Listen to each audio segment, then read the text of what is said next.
Una guitarra llegada del futuro. Un símbolo del rock y del heavy metal.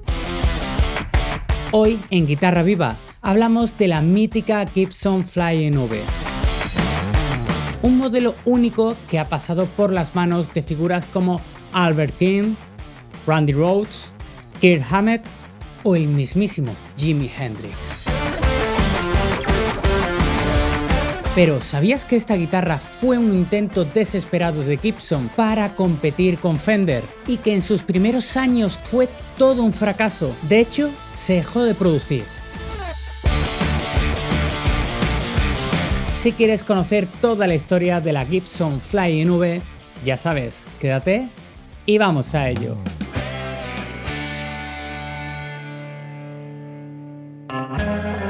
A mediados de los años 50, Fender y Gibson se encontraban en medio de una batalla por ocupar el trono en el terreno de la fabricación de guitarras eléctricas. Fender había lanzado la Telecaster a principios de la década, un modelo que se convirtió en todo un superventas y al que Gibson trató de plantar cara con su mítica Les Paul, que vio la luz en 1952.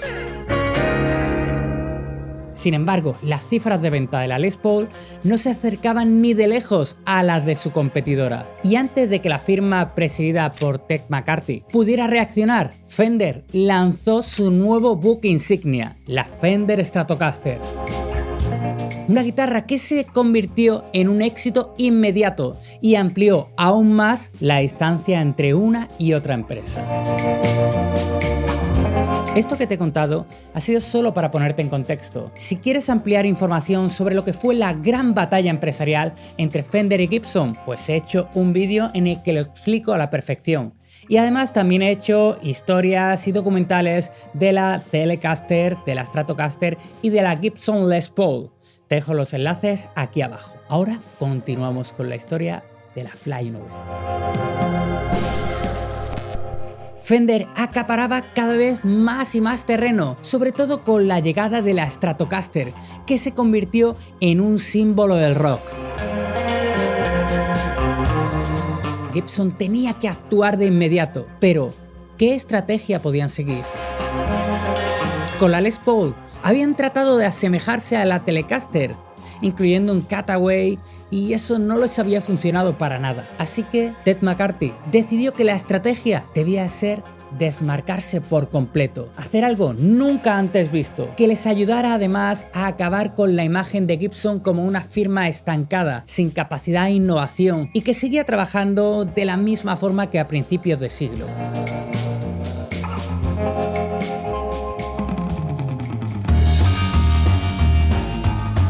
Era en la segunda mitad de los años 50, el lanzamiento del Sputnik 1, el primer satélite artificial que orbitó la Tierra, dio pie a todo lo que se conoce como la era espacial. El universo parecía estar al alcance de la humanidad, y entonces la estética futurista comenzó a asentarse. Empezaron por los coches, donde las curvas dejaron paso a unas líneas más modernas, intentando asemejarse a lo que sería una nave espacial. Esto fue lo que le dio la idea a Ted McCarthy sobre cómo debía ser la nueva creación de Gibson.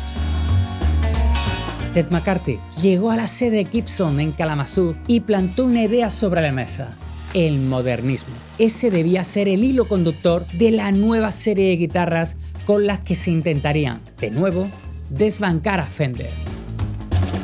Se pusieron manos a la obra y en 1957 los prototipos ya estaban listos. De los casi 100 diseños que le había llegado, McCarthy se había quedado con los elaborados por Seth Lover, el creador de la mítica pastilla de la Humbucker, la pastilla doble.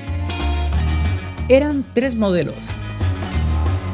La Futura, que más tarde sería renombrada como Explorer, la Modern y por último la Flying V. Las 3 guitarras fueron presentadas en el NAMM de ese mismo año y se convirtieron en una de las atracciones principales del evento. Con esos 3 modelos futuristas, Gibson abría la puerta a una nueva tendencia en el diseño de guitarras y, lo que es más importante, se colocaban líderes en ese camino. La Flying V pasó a la fase de producción junto a la Explorer, mientras que la Moderne se quedó fuera y no se volvió a saber más de ella hasta 2012, cuando se recuperó el modelo. Los prototipos de Flying V se fabricaron en caoba. Sin embargo, la Flying V que salió a producción se fabricó enteramente en corina, una madera dura procedente de África Occidental y bastante similar a la caoba, aunque algo más ligera. El diapasón era de rosewood, palo rosa, y tenía un puente Tune-o-matic y 2 pastillas humbucker. Las guitarras llegaron a los catálogos de las tiendas de música en 1958. Tenían un precio de $247. Era el mismo precio que una Les Paul estándar y, muy importante, $30 más barato de lo que costaba entonces una Stratocaster. Pero entonces la ilusión de Ted McCarthy por relanzar Gibson se esfumó de golpe. Pese a que grandes de las 6 cuerdas como Albert King y Lonnie Mack escogieron Flying V como una de sus guitarras principales, este escaparate no les sirvió de mucho.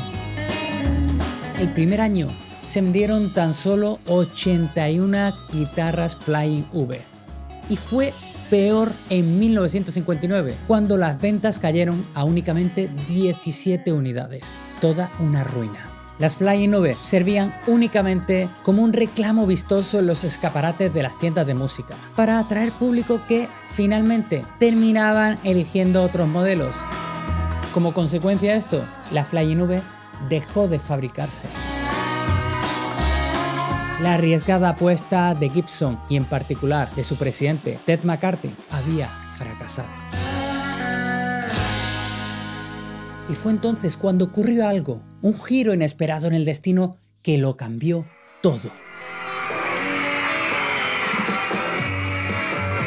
En 1965, The Kings realizó su primera gira por Estados Unidos. Su guitarrista, Dave Davis, tocaba una fantástica Gill hecha a medida, pero en uno de los trayectos de una ciudad a otra, la guitarra desapareció. Desesperado, Dave se lanzó a la búsqueda de una nueva guitarra, pero ninguna de las que veía le parecía adecuada. Necesitaba una guitarra que le diferenciara del resto. Cuando casi lo había dado todo por perdido, buscando y rebuscando, encontró en la parte trasera de una tienda un estuche lleno de polvo. Lo abrió y allí estaba. Una flamante Gibson Flying V. Inmediatamente Dave Davis cayó enamorado de esa guitarra y la compró, para sorpresa del dueño de la tienda, que probablemente ya había olvidado que tenía ese modelo en su almacén. De hecho, ¿sabes cuánto le pidió? Únicamente $60. Y ojo al dato, porque esa guitarra hoy puede valer más de $300.000 si es que la encuentras.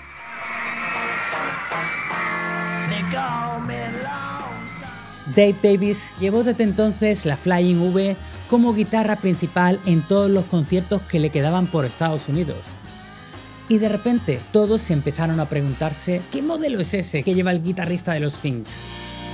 Empezaron a acudir en masa a las tiendas de guitarra, pero era casi imposible encontrarlas porque solamente se habían fabricado 100 unidades. Sin embargo, cuando llegó a oídos de Gibson este aumento del interés, dieron la oportunidad perfecta para relanzar el modelo.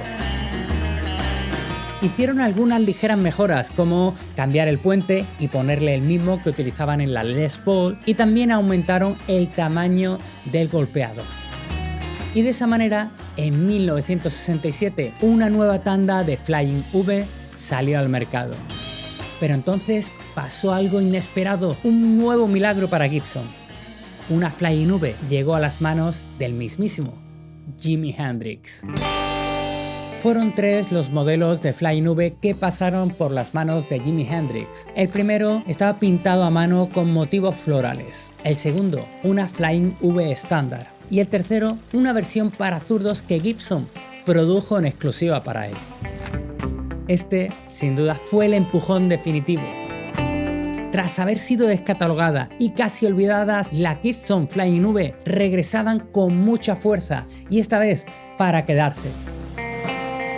Aún más cuando los años 70 se convirtieron en todo un símbolo del heavy metal y del hard rock, dos géneros que vivían un auge brutal.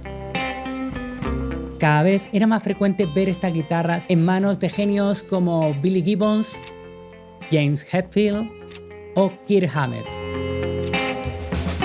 Entonces lo vieron claro y empezaron a comercializar nuevas versiones del modelo, con cambios en sus pastillas, invirtiendo la forma del cuerpo, e incluso llegaron a lanzar un bajo, el Flying V Bass. Pero sin duda, la prueba innegable del éxito que estaban teniendo esta guitarra es que sobre todo a partir de los 80 comenzaron a surgir un gran número de imitaciones por parte de otras marcas que eran más baratas. Así que Gibson trató de competir con ellas pues sacando una versión más económica, la Flying V CMT. En los años posteriores fueron muchos más guitarristas los que se fijaron en el extravagante modelo de Gibson.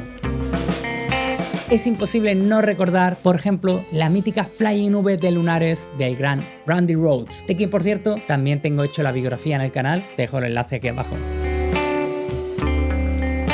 Incluso el propio Brian May la ha probado y la ha tocado en directo.